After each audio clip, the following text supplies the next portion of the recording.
هذا راني دخلته المستشفى، كان يمشي لاباس عليه، خرج معاق، لا اكل لا شرب لا سمع.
وقايضني وقادة الجزائريين كافة، مش قناة اللي قاضني.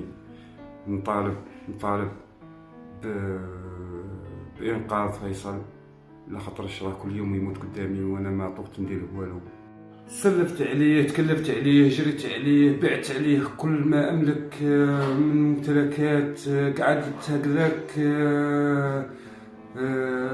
لا غاز. اطباء لمرض فيصل لحد الساعه ما كان ايرام، قال لي عنده التهاب في المخ، وخرجت له ايرام واحد اخر قال لي عنده لي كيس في راسه. لحد الساعه ما تشخصتش الحاله تاعو 100%. تشخيص الحاله تاعو اسكو فيها علاج ولا عمليه ولا هذا، راه بن الجزائر مش ابني وحدي. انا راني ما طقتش مع المعاناه، مع التنقل في الحافله لاكثر من 300 كيلومتر، وتنقل من محطه الى محطه.